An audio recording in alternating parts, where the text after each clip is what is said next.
between a prime and choice, I guess. They don't grade their meats because they're from local farms. But we're just gonna go ahead and trim away some of this excess fat here.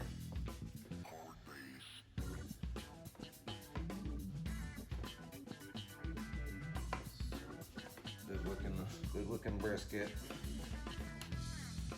One thing I heard the butcher was saying is they no longer sell full packer briskets because there's a new policy about how they process the point.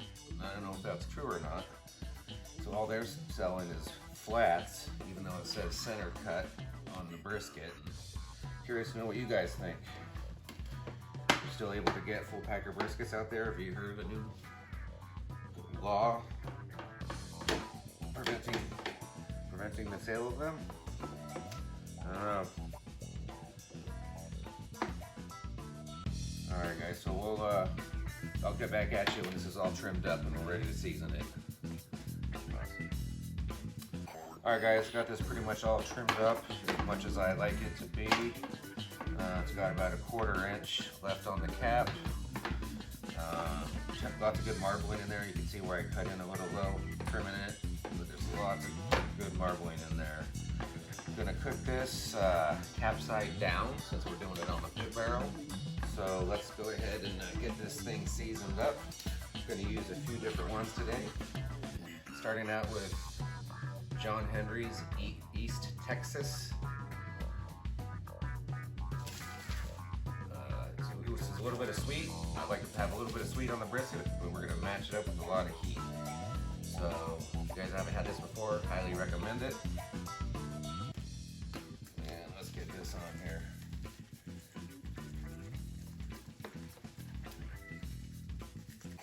Nice and evenly. Not gonna go too heavy with it. Just want that slight sweetness in one of the flavor profiles.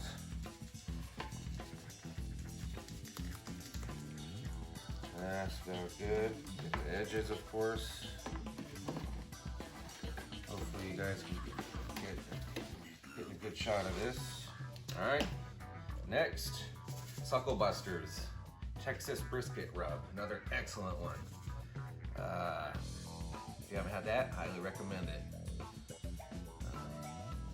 Suckle Busters Texas Brisket Rub. We'll go heavier on this one.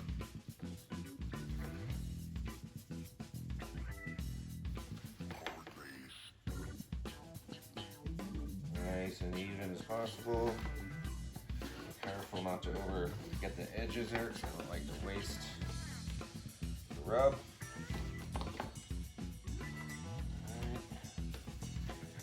I always do 3 or 4 different rubs on the briskets. Anything I cook really, and it just makes unbelievably unique flavor profiles. As you'll see, I did a rib video yesterday. Check that one out if you haven't seen it yet.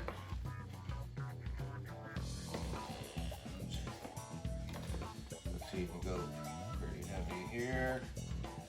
And then lastly, you're gonna use a rub I have not used before. It is Lotta Bowl Pit Rub. Rib rub.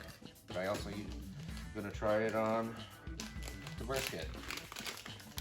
They often find that pork rubs do excellent on beef. This one's a little clumpy.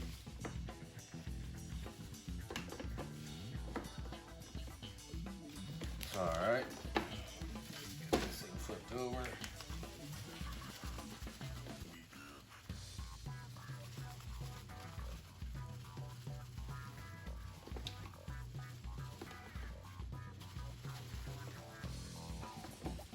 Alright, that's looking pretty good.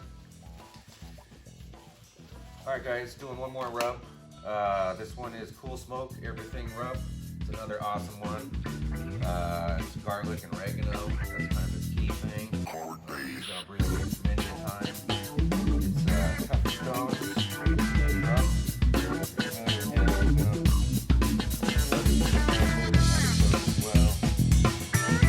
I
pit barrel's all ready to go.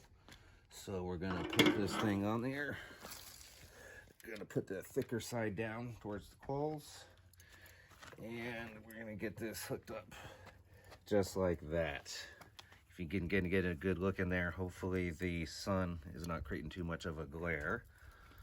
But that's all there is to it. Pit barrel is kind of a set it and forget it.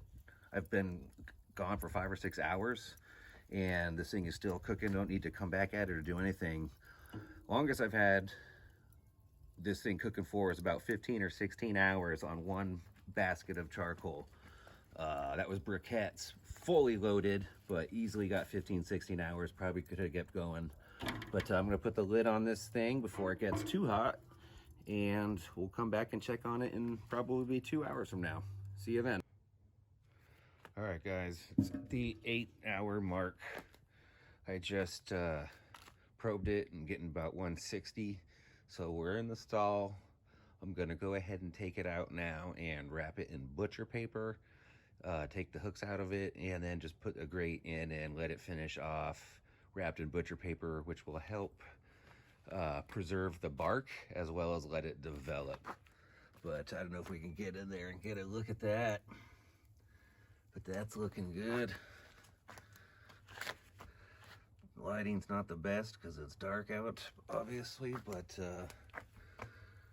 we're looking real good there. All right, guys. Be back in a bit. All right, we're at the 10-hour mark. Check the temp. Should be, I think we should be about done. Let's see what we got. 195, 196, 192, almost 211, 212. I'm gonna go ahead and pull it off now, and I'm going to leave it in the butcher paper, but I'm gonna wrap it in foil and let it rest for about an hour, hour and a half, and I'll come back when we slice it up for the moment we've been waiting for.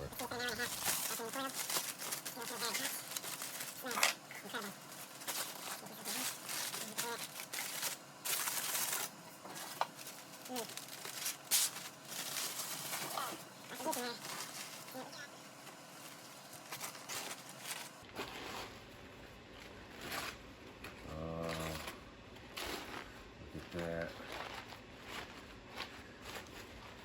Can you see that? Let's see if I can carefully get it out of this. Ooh, that's hot. I should have put some gloves on. I forgot to do that.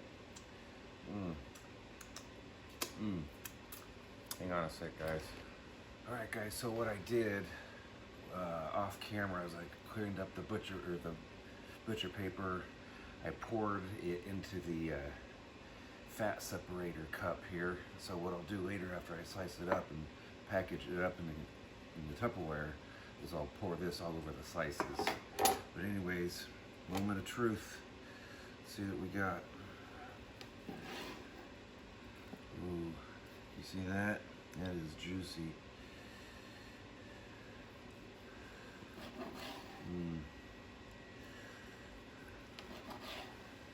That looks good. Let's cut it right in the middle. See that? That is juicy. Oh my.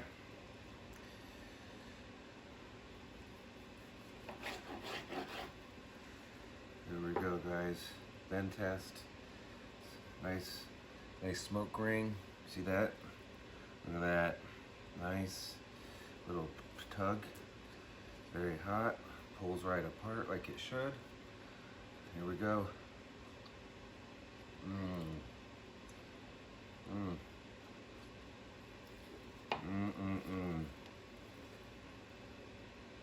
That is good, guys.